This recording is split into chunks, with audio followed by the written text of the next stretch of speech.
बस वंदन प्रणाम करके उनके द्वारा सभी पूजनीय वंदनीय ब्राह्मण वृंद को बुलवाते हैं। उन ब्राह्मणों को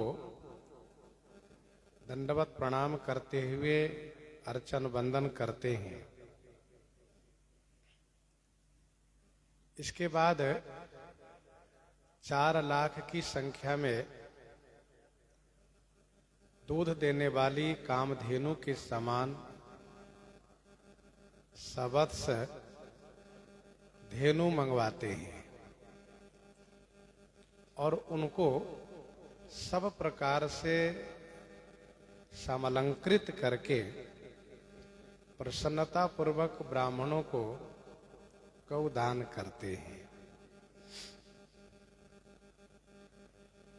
गौदान के बाद श्री अवधेश जी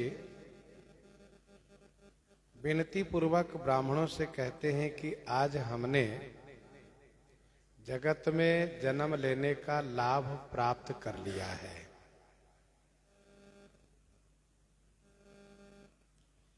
ब्राह्मण लोग भी खूब आशीर्वाद देते हैं महाराज को। फिर महाराज याचक वृंद को बुलवाते हैं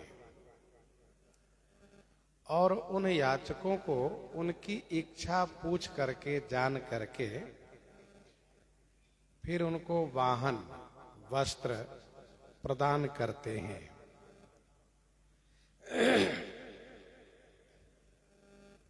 सभी लोग जय जयकार करते हुए गुण गाते हुए प्रस्थान करते हैं। गोस्वामी जी महाराज जनकपुर में जो विवाह उत्सव हुआ है उस उत्सव को इस चौपाई के माध्यम से समापन करते हुए कि यही विधि राम विवाह उछाहु सकई न बरनी सहस मुख जाहु। यही विधि राम विवाह उछाहु सकई न बरनी सहस मुख जाहु। इसी प्रकार से भगवान श्री रामचंद्र जी का विवाह उत्सव मनाया गया। विवाह उत्सव हुआ।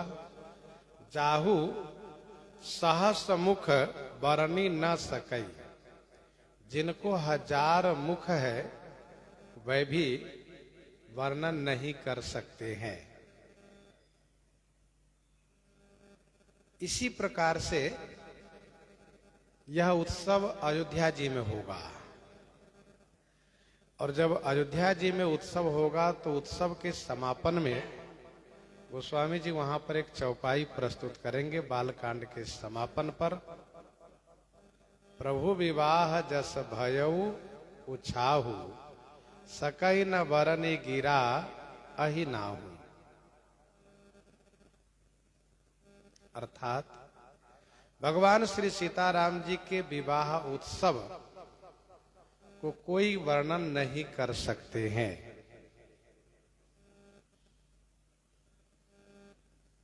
जिनके पास 1000 मुख है, 2000 जिह्वा है। श्री सरस्वती जी के पास अनंत मुख हैं। तो श्री सरस्वती जी और शेष जी जब नहीं कह सकते हैं तो फिर दूसरा कोई कैसे वर्णन कर सकता है। बार बार कौशिक चरण शीस नाई कहराओ। यह सब सुख मुनिराज तब कृपा कटाक्ष पसाओ। कृपा कटाक्ष पसाओ। श्री मिथिलेश जी महाराज महामुनि श्री कौशिक जी के चरणों में बार बार सिर नवा करके वंदन प्रणाम करके इस प्रकार से कह रहे हैं कि हे मुनिराज, यह सब सुख, यह सारा सुख जो मुझे प्राप्त हुआ है, तब कृपा कटाक्ष पसाऊ। तब माने आपकी कृपा, कटाक्ष का प्रसाद है। आपकी थोड़ी सी कृपा का ये प्रसाद है। श्री मिथिलेश जी महाराज श्री विश्वामित्र जी के चरण में बार बार वंदन करते हुए कृतज्ञता प्रकट कर रहे हैं, क्योंकि राजकुमार श्री रामचंद्र जी लक्ष्मण जी को लेकर के महर्षि विश्वामित्र जी ही यहां पर आए हैं। इसीलिए महर्षि के श्री चरणों में अत्यधिक अनुराग है महाराज का, और जहां अति अनुराग होता है वहां बार बार वंदन प्रणाम करते हैं। पदयंबुज गए बारहि बारा, पदयंबुज गए बारहि बारा, हृदय समातन प्रेम अपारा। पद अम्बुज गहि बारहि बारा, हृदय समातन प्रेम अपारा। हृदय में समा नहीं रहा है, और उपकार मान करके कृतज्ञता प्रकट करते हुए भी बार बार वंदन कर रहे हैं। मोह पहि होई न प्रति उपकारा, बंदव तब पद बारहि बारा।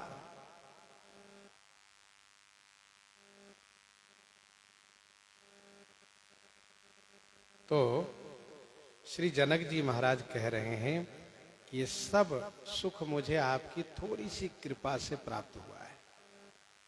पसाऊ अर्थात कृपा के प्रसाद से। अब आगे गोस्वामी जी कहते हैं, जनक सनेह शील करतूति, नृप सब भांति सराह विभूति। जनक सनेह शील करतूति, नृप सब भांति सराह विभूति। श्री जनक जी महाराज का स्नेह, उनका शील, उनकी करतूती को नृप महाराजा श्री चक्रवर्ती अवधेश जी सब प्रकार से प्रशंसा करते हैं, जिसमें विभूति भी सम्मिलित है। श्री जनक जी के स्नेह, शील, करतूती, विभूति को नृप महाराज श्री चक्रवर्ती जी सब प्रकार से प्रशंसा करते रहते हैं। श्री अवधेश जी महाराज अपने समधि श्री जनक जी के प्रेम, स्नेह, शील और सद्गुणों में हमेशा खोए रहते हैं। जब देखिए तो केवल अपने समधि जी की ही बढ़ाई करते रहते हैं। स्नेह, ऐसा स्नेह है कि धोए जनक अवधपति चरना, धोए जनक अवधपति चरना, शील स्नेह जाई नहीं बरना, शील स्नेह जाई नहीं बरना। कर जोरी जनक बहोरी बंधु समेत कौशल राय सो बोले मनोहर बानी। तो श्री जनक जी महाराज का स्नेह, बोले मनोहर बयन सानी स्नेहशील सुभाय सो, उनका स्नेह, शील, जो उनका शील गुण है, जो उनकी करतूती है। शील मन का है, करतूती कर्म से है। अर्थात श्री जनक जी के मन कर्म वचन की प्रशंसा करते हैं। जनक स्नेहशील करतूती नृप सब भांति सराह विभूति।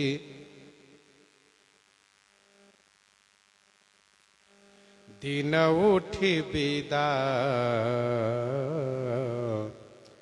अवधपति मागा राखहि जनक सहित अनुरागा। दिन उठी विदा अवधपति मागा राखहि जनक सहित अनुरागा। दिन उठी विदा अवधपति मागा राखहि जनक सहित अनुरागा।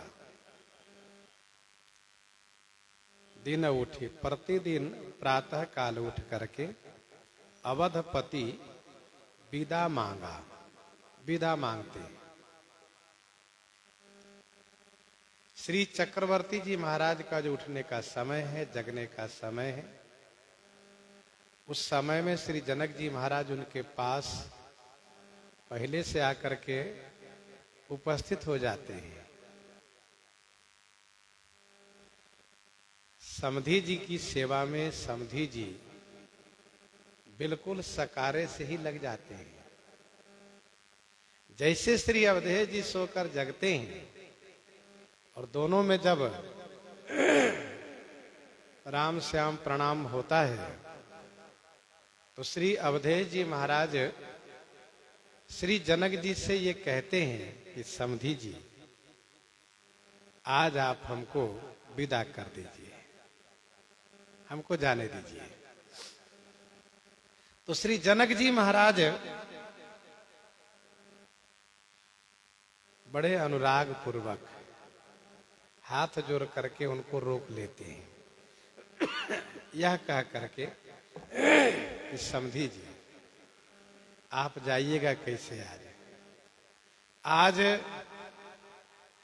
मेरे भाई श्री कुशर ध्वज जी के घर पर आपके लिए भोजन की व्यवस्था की गई है। आज उनके यहाँ आपकी पधरौनी है, आप वहां पधारेंगे और वहीं प्रसाद ग्रहण करेंगे। आप चले जाएंगे तो उनका मन टूटेगा नहीं क्या? हाँ समधी जी सही कह रहे हैं। अच्छा ठीक है, ठहर जाते हैं। फिर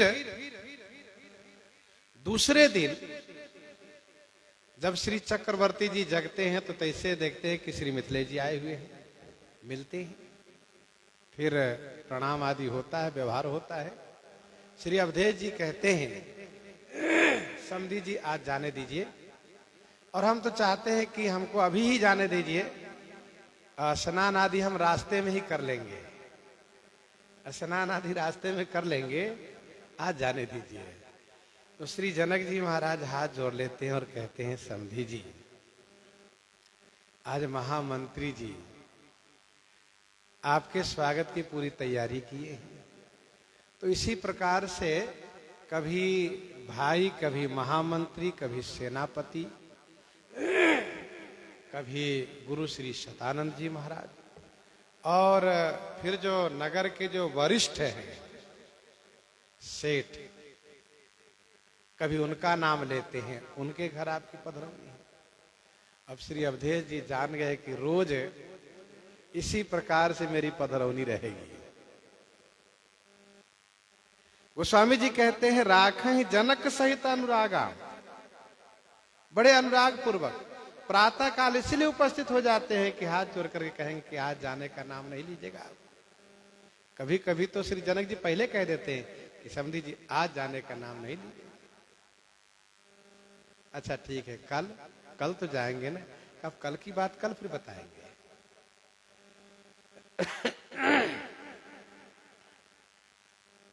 नित नूतन आदर अधिकाई, दिन प्रति सहस भांति पहुनाई, दिन प्रति सहस भांति पहुनाई, नित नूतन आदर अधिकाई।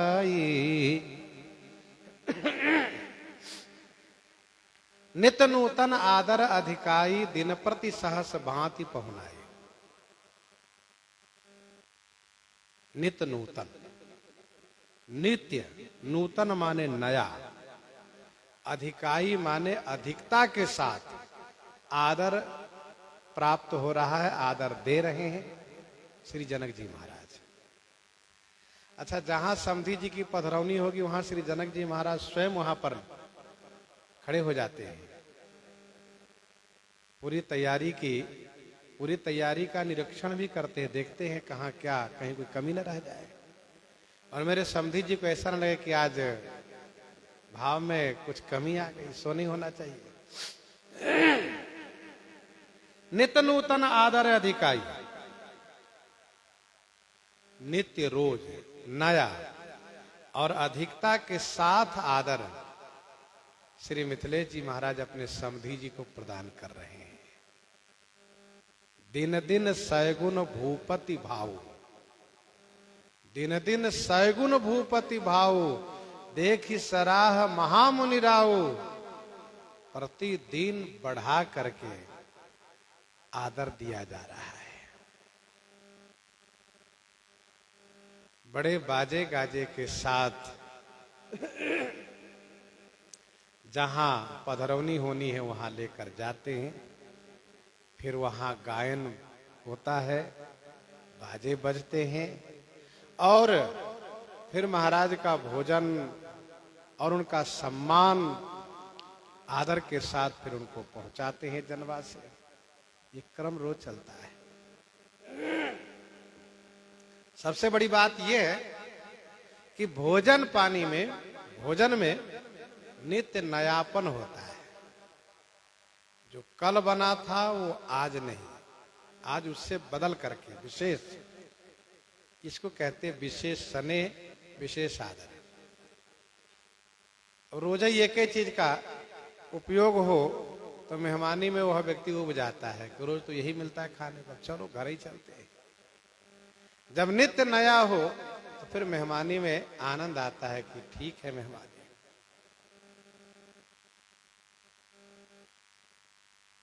दिन प्रति सहस भांति पहुनाई, चारों प्रकार से पहुनाई हो रही है। नित नव नगर आनंद उछाओ, दशरथ गवन सुहाई न काहू, नित नव नगर आनंद उछाओ। नित नव नगर आनंद उछाहू, दशरथ गवन सुहाई न काहू। नगर में नित्य नया आनंद और उत्साह हो रहा है।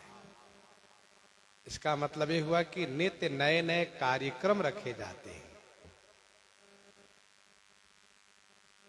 सायंकाल भजन संध्या का आयोजन, तो नित्य नव नगर आनंद उत्साह, नित्य नए उत्सव होते हैं, मंगलोत्सव होते हैं। गोस्वामी जी कहते हैं कोई आपस में जब चर्चा करते हो कि भैया श्री चक्रवर्ती जी तो जाएंगे, तो कहते चुप रहो, मत बोलो। अभी कैसे जाएंगे? अभी तो अमुक मंत्री जी के यहाँ, अमुक सेनापति जी के यहाँ, अमुक के पास, अमुक के यहाँ पधरौनी बाकी है। और फिर ऐसे समधी जी को भला इतना जल्दी कैसे जाने देंगे? तो दशरथ गवन सुहाई न काहू, श्री दशरथ जी का गवन, गवन माने प्रस्थान करना, श्री दशरथ जी चले जाएंगे, यह किसी को नहीं सुहाता है। क्यों नहीं सुहाता है? इसका कारण यह है कि जब समधी जी जाएंगे तो दुल्हा भी जाएंगे, दुल्हा जाएंगे तो दुल्हन जाएंगे, और फिर बाराती सब के सब चले जाएंगे। यहाँ सबका विशेष प्रेम दुल्हा में है, दुल्हा बने रहे यहाँ। दुल्हा तब रहेंगे जब दुल्हा के पिताश्री यहाँ बने रहेंगे। दशरथ गवन सुहाई न काहू, बहुत दिवस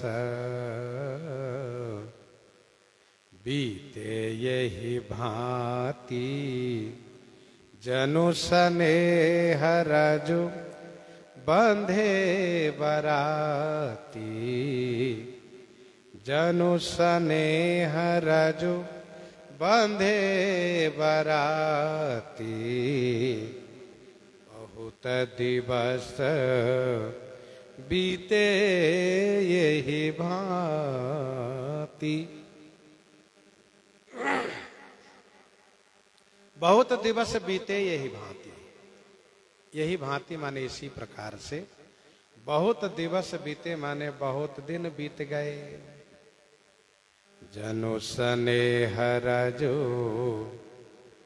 बंधे बराती, जनु माने मानो, स्नेह रजु, स्नेह रजु माने स्नेह रूपी रस्सी में बाराती बंधे हुए।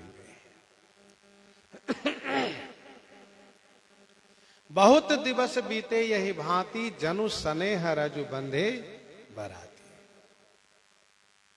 इसी प्रकार से बहुत दिन बीत गए, मानो स्नेह रूपी रस्सी में बाराती बंधी हुई है और उस रस्सी से खुल नहीं पा रही है बाराती।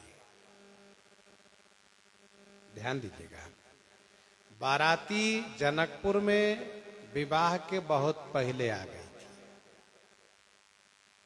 गए बीती कछु दिन यही भांति, प्रमोदित पुरजन सकल बाराती।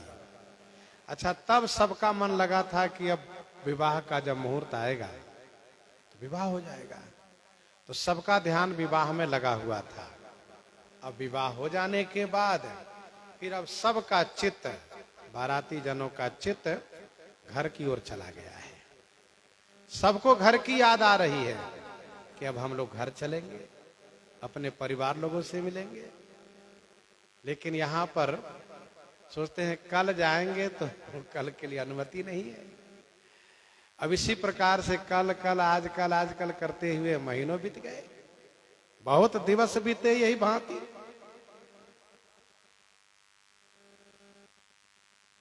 जनु स्नेह रज बंधे बाराती, मानो प्रेम रस्सी में, प्रेम रूपी रस्सी में बाराती बंध गई है। अगहन शुक्ल पक्ष पंचमी तिथि को विवाह हुआ। फिर विवाह के बाद नवरात्र हुआ। तो नवरात्र करने में अगहन के महीना समाप्त हो गया। अगहन के महीना समाप्त हो गया, फिर आ गया पूस के महीना। पूस के महीना में लग जाता है खरमास। पूस के महीना में शुभ काम नहीं होता है, पूस में विदाई नहीं की जाती है। तो पूस भर तो विदा मांगने का कोई प्रश्न नहीं उठता है। महाराज श्री चक्रवर्ती जी विदा मांग ही नहीं सकते। भाई आप कैसे विदा मांग सकते जब विदा का कोई मुहूर्त ही नहीं है। पूस के महीना बीत गया, आ गया माघ। माघ का पूरा महीना विदा मांगते मांगते बीत गया। लोगों की आशा थी कि माघ के महीने में हम लोग जरूर चले जाएंगे, लेकिन पूरा माघ बीत गया, विदा मांगने में आ गया फागुन। और फागुन आ गया तो फागुन में बिना होली खेले दुल्हा जाएंगे कैसे? अब होली का निमंत्रण, होली का उत्सव, पूरा फागुन होली में बीत गया। विदा मांग नहीं सकते फागुन के महीने में, भला फागुन में विदा कैसी? फागुन में तो ससुराल दुल्हा जाते हैं, अब ससुराल से दुल्हा कैसे चले जाएंगे फागुन में? फाल्गुन महीना में विदा मांगने कोई मतलब ही नहीं है। चैत का महीना आया, चैत महीना विदा मांगते मांगते बीत गया। आ गया बैसाख। श्री चक्रवर्ती जी महाराज समझ गए कि हमारे समधी जी हमको जाने नहीं देंगे। अब अयोध्या जी से पत्र आ रहा है, महारानी कौशल्या जी का, कैकेयी जी का, सुमित्रा जी का पत्र आ रहा है। महाराज क्या बात है, आप समधी जी के यहां ही रह जाएंगे क्या? और फिर आपको यहाँ की सुधि नहीं आ रही है, आपको यहाँ की याद नहीं आ रही है? तो श्री चक्रवर्ती जी महाराज श्री जनक जी के स्नेह के आगे बिल्कुल अपनी बेबसी प्रकट करते, लाचारी प्रकट करते हैं। क्या करूं महारानी, हमारे समधी जी ऐसे हैं, सुबह से लेकर के शाम तक साथ लगे रहते, एक पल भी नहीं छोड़ते, और रात्रि में सोते, प्रातः जगते समधी जी सामने खड़े मिलते हैं। अब इस प्रकार से प्रेम, इतना भाव कैसे आवे कुछ समझ में नहीं आ रहा है। इधर पत्र पर पत्र आ रहा है, संदेश पर संदेश आ रहा है। श्री चक्रवर्ती जी महाराज का मन अब अयोध्या जी में चला गया है, कैसे हम यहाँ से जाएं? तो स्वामी जी कहते हैं, स्नेह रूपी रस्सी में बाराती बंधी है। ऐसा नहीं कि बिना मांगे बिना विदा लिए चले जाए, सो नहीं। बिना पूछे बिना विदा मांगे चल देना, ये स्नेह को भंग करना है, स्नेह को तोड़ देना है। एक श्लोक है जिसमें कहा यह जा रहा है कि जो भंवरा लकड़ी को छेद देता है, वही भंवरा जब कमल के फूल में बंद हो जाता है तो रात्रि भर उसी फूल में रहता है, और कमल के पंखुड़ी को स्नेह बस छेड़ता भी नहीं है। छेद करना तो दूर रहा, शांति से वहीं पड़ा रहता है पूरी रात्रि भंवरा। इसको कहते हैं स्नेह का निर्वाह, प्रेम बस। बंधनानि खलु संति बहुनी प्रेम रज्जु दृढ़ बंधन माहु। बंधनानि खलु संति बहुनि प्रेम रज्जु दृढ़ बंधन माहु। दारु भेद निपनोपि खडंग्री निष्क्रियो भवति पंकज कोशे। दारु भेदो निपुण, लकड़ी को भेदन करने में निपुण वह खडंग्री भंवरा पंकज कमल कोश को छूता नहीं, भेदन नहीं करता है, उसी बंद रहता है। प्रतीक्षा करता है प्रातः होने पर कमल खिलेगा, फिर मैं उड़ जाऊंगा। वैसे प्रेम में यह होता है कि प्रेमी जब कहेंगे तो मैं चल दूंगा। स्नेही के आगे भूख न रहने पर भी पाना पड़ता है, पालो थोड़ा सा, पा लेते हैं। अत्यधिक स्नेह के सामने कोई नियम नहीं चल पाता है, नियम टूट जाता है।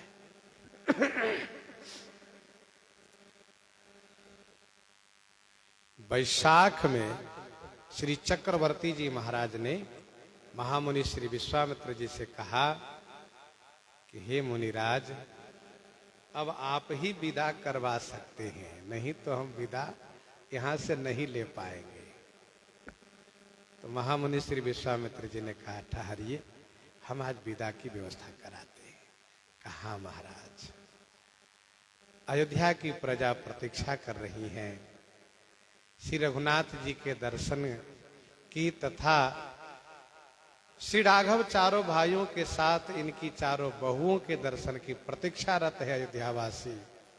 महाराज, अयोध्यावासियों पर अनुग्रह कीजिए, अयोध्या वासियों पर कृपा कीजिए।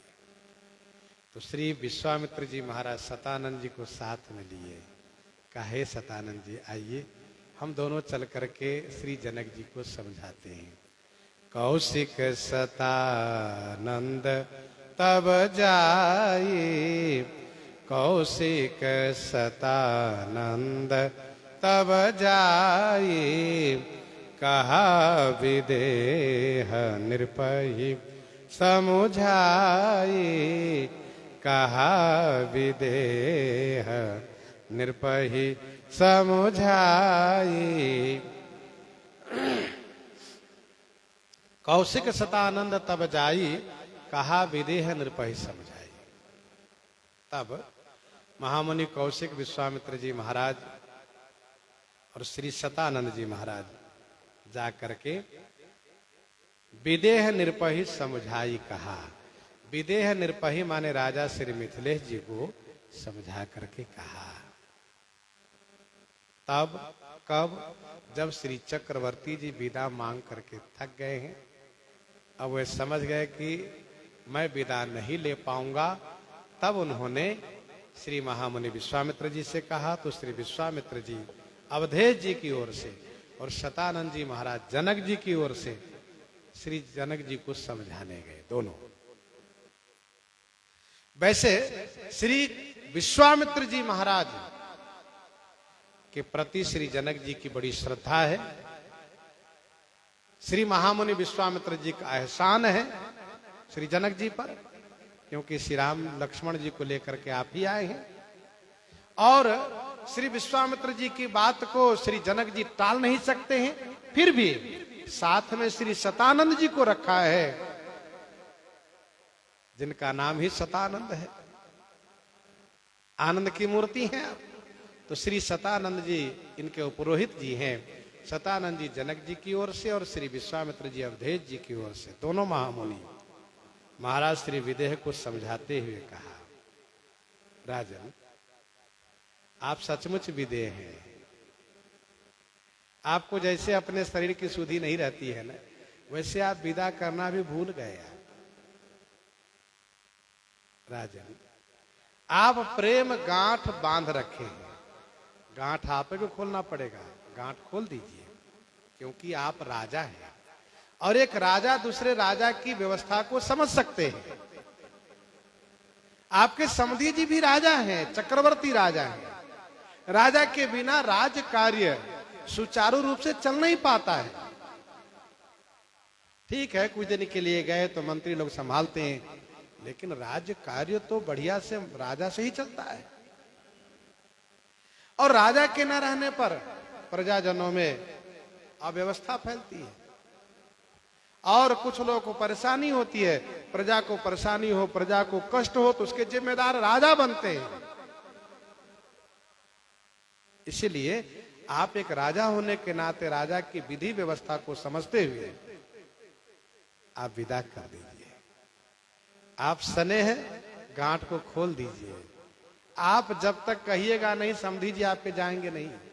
उन्होंने कहा है कि हमारे समधी जी जब तक नहीं कहेंगे हम तो नहीं जाएंगे। तो श्री जनक जी कहते हैं हम क्यों चाहेंगे जाएं? कहो तो ठीक है, आप नहीं चाहते हैं, लेकिन एक विधि है, व्यवस्था है, नियम है। श्री राम चारों भाइयों के नगर के लोग भी तो प्रतीक्षा कर रहे हैं हम दर्शन करें, और श्री राम चारों भाइयों के बहुओं के दर्शन हम करें, सब वहां प्रतीक्षा कर रहे हैं। अब दशरथ कहाँ आय सुदेहु, अब दशरथ कहाँ आय सुदेहु, यद्यपि छाड़ी न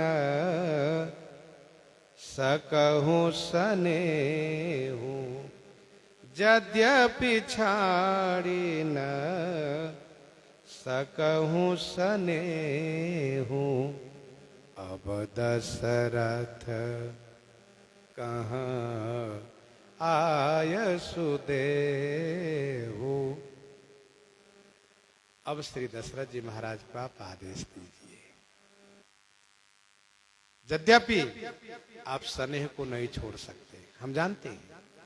जैसे ही श्री विश्वामित्र जी और श्री शतानंद जी महाराज श्री चक्रवर्ती जी को जाने की चर्चा शुरू किए, श्री मिथिलेश जी महाराज का हृदय स्नेह में भर आया। इनके नेत्रों में, शरीर में स्नेह दिखने लगा, नेत्र सजल हो गए। श्री मिथिलेश जी महाराज बड़े भाव में भर गए। भावुक हृदय इनका है। श्री विश्वामित्र जी शतानंद जी ने कहा, राजन, हम जानते हैं कि आप स्नेह नहीं छोड़ सकते, आप स्नेह की मूर्ति हैं, लेकिन आप श्री चक्रवर्ती जी को जाने दीजिए, फिर बुलाइएगा, फिर आएंगे। जब दोनों महामुनि ने समझाया है तो भले ही नाथ कही सचिव बोलाए, कही जय जीव शीस तिन्ह नाये। भले ही नाथ कही सचिव बोलाए, कही जय जीव शीस तिन्ह नाये। हे नाथ, भले ही माने बहुत अच्छा, बस इतना ही कह पाए, नाथ भले ही अच्छा है। शीस, भले ही नाथ कई सचिव बुलाए, अपने मंत्री जी को बुलाए। श्री जनक जी महाराज अपने सचिव, इनके सचिव में श्री सुदामा आदि मंत्री हैं। सुदामा प्रधान सचिव है, श्री सुदामा आदि सचिव को बुलाए। सचिव लोग आए। सुदामा इनके प्रधान सचिव है। तो कही जय जीव शीस तिन्ह नाये, उन मंत्रियों ने आकर के जय जीव कहते हुए सिर नवाए। महाराज श्री मिथिलेश जी ने कहा, आज्ञा सिर पर नाथ तुम्हारी, आपकी आज्ञा सिरोधार्य है।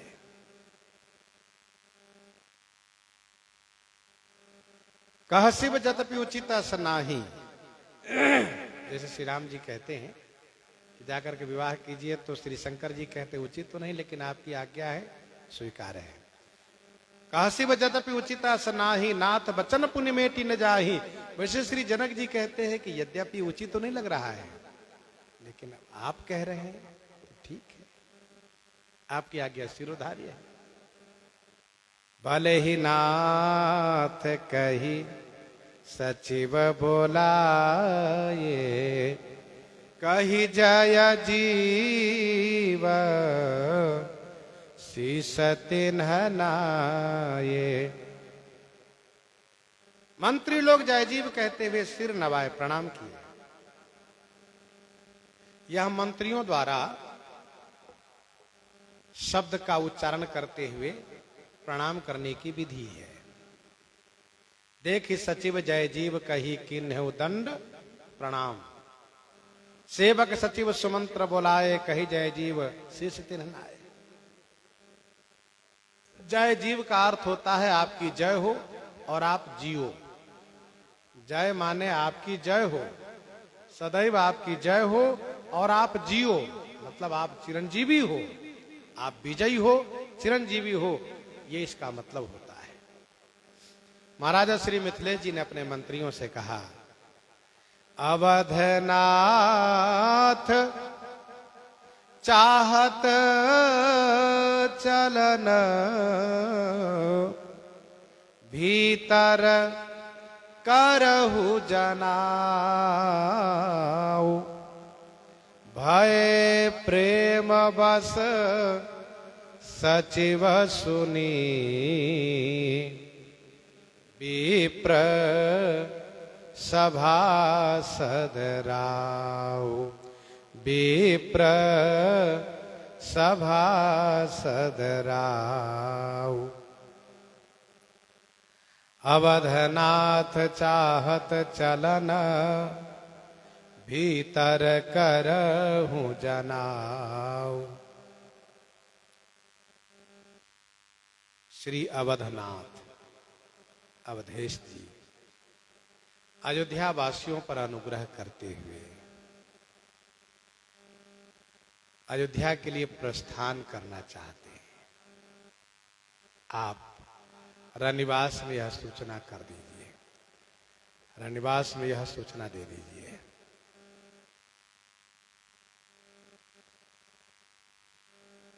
गोस्वामी जी कहते हैं, महाराज तो कहने का कह गए, लेकिन कहने के बाद फिर भाव सागर में डूब गए। भय प्रेम बस सचिव सुनी, विप्र सभासद राव। सचिव सुनी, विप्र ब्राह्मण सभासद राव महाराज श्री जनक जी सब प्रेम के बस हो गए। भय प्रेम बस सचिव सुनी, विप्र सभासद राव। क्योंकि दशरथ गवन सुहाई न काहू। किसी को अच्छा नहीं लग रहा था और महाराज श्री जनक जी का आदेश हो गया। अब आदेश हो गया तो भाई विदाई तो होगी, इसलिए सुन करके सब प्रेम से अभिभूत हो गए। भय प्रेम बस सचिव सुनी, विप्र सभासद राव। पुरवासी सुनी चलहि बराता, बुझत विकल परस्पर बाता। पुरवासी सुनी चलहि बराता, बुझत विकल परस्पर बाता। पुरवासी सुनी चलहि बराता। पुरवासियों ने यह सुना कि बाराती चलेंगे, बाराती अब जाएगी, तो लोगों को विश्वास ही नहीं हुआ। विकल परस्पर बाता बूझत, विकल होकर के सब आपस में पूछने लगे, विकल होकर के सब आपस में पूछने लगे, क्यों भैया तुमने भी सुना है क्या? कहाँ भैया, सचमुच बाराती आ जाएगी? कहाँ? सब बड़े व्याकुल हो जा रहे हैं।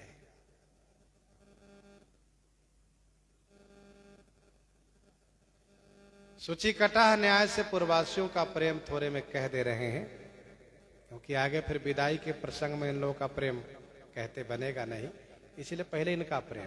पूर्वासी सुनि चलहि बराता।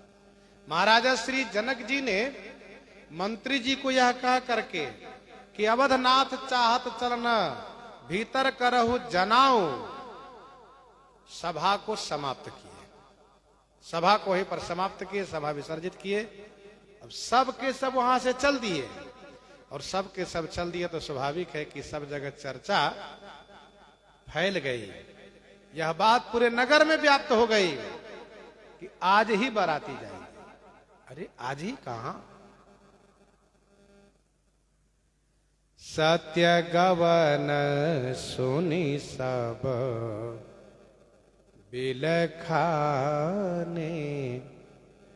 मनहु साझ सरसिज सकुचाने।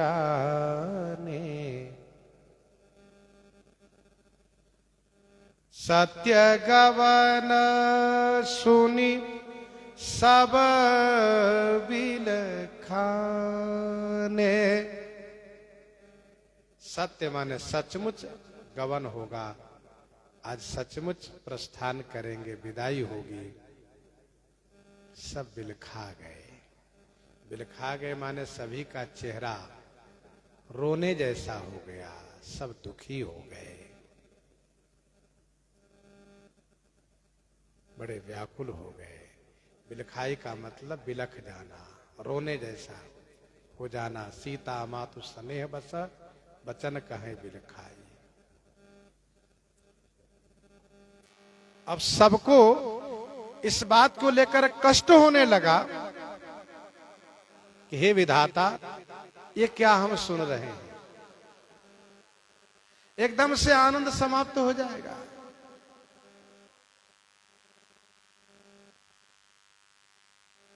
मीठा मोद मन भय मलिने, मीठा मोद मन भय मलिने,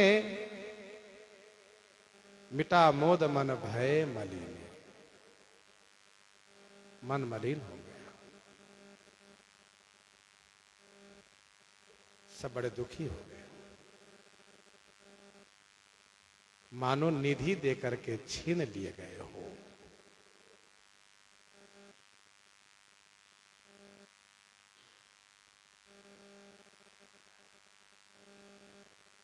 मनहु साँझ सरसी सकुचारे, मानो संध्या काल में कमल संपुटित हो गया हो। कहने का भाव यह है कि संध्या काल में जो कमल संपुटित होता है वह प्रातः काल फिर खिल जाता है। इसका मतलब यह है कि सब बड़े दुखी हो गए, बड़े उदास हो गए। बहुत जल्दी इन सब की उदासीनता दूर होगी, इन सब का दुख बहुत जल्दी दूर होगा, क्योंकि महाराजा श्री जनक जी श्री किशोरी जी के बिना वैसे भी नहीं रह पाएंगे, तुरंत बुलाएंगे। 12 बार स्नेह बस, जनक बोलाओ बसिए, लेन आई हहीं बंधु दो, कोटि काम कमनीय, कोटि काम कमनीय। विनय पत्रिका 164 पद में गोस्वामी जी ने इस बात को कहा है कि घर गुरु गृह प्रिय सदन सासुरे भई, जब जहाँ पहुनाई, तहाँ तब कही सबरी के फलन की, रुचि माधुरी न पाई।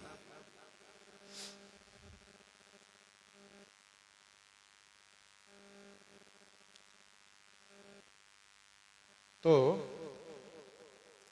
मनहु साँझ सरसिज सकुचाने, कमल जैसे मुरझा जाए, संपुटित हो जाए, वैसे सब दुखी हो गए। 2 चौपाई में गोस्वामी जी महाराज पूर्वासियों का प्रेम कहा। आगे कहते हैं, जहाँ जहाँ आवत बसे बराती, तहाँ तहाँ सिद्ध चला बहु भांति, जहाँ जहाँ आवत बसे बराती, तहाँ तहाँ सिद्ध चला बहु भांति। सिद्ध का मतलब यहाँ पर सीधा समान से अर्थ है। सिद्ध माने सीधा समान। कच्चा अन्न जो सीधा सामान में दिया जाता है, चावल दाल आटा घी तेल आलू, ये सब जो दिए जाते हैं इसको सीधा कहते हैं।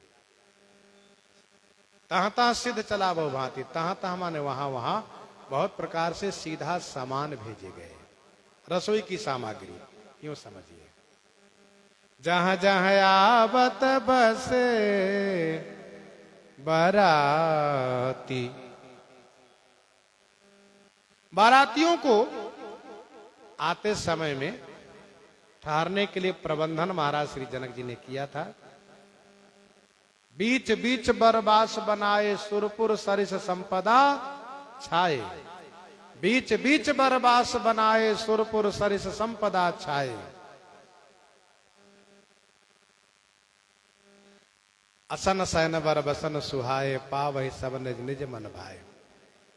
तो आने में तो सब ठहरे हुए थे ही, लेकिन जाने में सबके मन में जल्दी है, तो हो सकता है कि सब पड़ाव पर न ठहरे। जाने में ऐसा हो सकता है कि सब पड़ाव पर नहीं ठहरे, इसलिए श्री जनक जी महाराज सब जगह व्यवस्था कराए कि जहां इनकी इच्छा हो वहां ठहरेंगे। इसलिए जहां जहां आवत बसे बराती, तहां तहां सिद्ध चला बहु भांति। बहुत प्रकार से सीधा सामान भेजा है महाराज श्री जनक जी ने। विविध भांति मेवा पकवाना, विविध भांति मेवा पकवाना, भोजन साजन जाई बखाना, भोजन साजन जाई बखाना। विविध भांति मेवा पकवाना, विविध भांति माने अनेक प्रकार से मेवा और पकवान। मेवा मतलब फल, अनेक प्रकार के फल, और पकवाना माने मिष्ठान। मेवा मिष्ठान, वाह पक्की रसोई जिसको कहते हैं। यहां पर मेवा और पकवान, जो पक्की रसोई है, पक्की वस्तु है, वह महाराज श्री जनक जी भेज रहे हैं। विविध भांति मेवा पकवाना, भोजन साजन जाई बखाना। भोजन के इतने साज भेज रहे हैं, उसका बखान नहीं किया जा सकता है।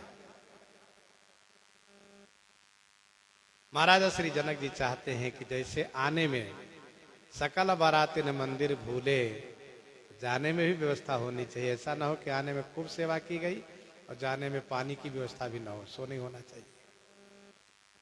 प्रेम कहता है कि आने और जाने दोनों में प्रबंधन होना चाहिए। विविध भांति मेवा पकवाना, सब प्रकार के फल मिष्ठान, भोजन साजन जाई बखाना। भरी भरी बसह अपार कहारा, पठये जनक अनेक सुसारा। भरी भरी बसह अपार कहारा, पठये जनक अनेक सुसारा। बसह अपार कहारा, अपार बसह, बसह माने बैल, अपार कहारों पर, भरी भरी माने भर भर करके। श्री जनक जी महाराज पठय माने भेज रहे हैं, साथ साथ अनेक सुसारा, सुसारा माने रसोईया भी भेज रहे हैं। पठय जनक अनेक सुसारा, अनेक रसोइयों को भेजा है। भरी भरी बसह अपार कहारा, पठय जनक अनेक सुसारा। ये सब जनवास से सियाराम, ये सब पड़ाव, जो निवास स्थान है पड़ाव का, ठहरने का, वहां की व्यवस्था श्री जनक जी पहले करा रहे हैं। समधी जी को विदा होने के पहले, बारातियों को यहां से प्रस्थान करने के पहले, प्रत्येक पड़ाव पर यह सारी सुविधा व्यवस्था उपलब्ध महाराज श्री जनक ने करवा दी। सब सुविधा करवा दी महाराज ने। तो रास्ते के निवास स्थान की व्यवस्था महाराज ने कराई। इसके बाद महाराज श्री जनक जी ने सोचा कि हम यहाँ जो भी दहेज दिए श्री समधी जी तो सब लुटा दिए, अब कुछ दहेज की वस्तु अयोध्या भी जाएं, जिससे अयोध्या वासी को पता चले कुछ मिला है, कुछ आया है। यहाँ पर जो आए हैं वो सब तो लेकर जाएंगे, लेकिन वहां वाले को भी कुछ तो मिलना चाहिए। इसलिए श्री जनक जी महाराज अब अलग से अयोध्या जी के लिए भेजवा रहे हैं। तुरग लाख रथ सहस पचीसा, सकल सवारे नखयरु सीसा। तुरग लाख रथ सहस पचीसा, सकल सवारे नखयरु सीसा।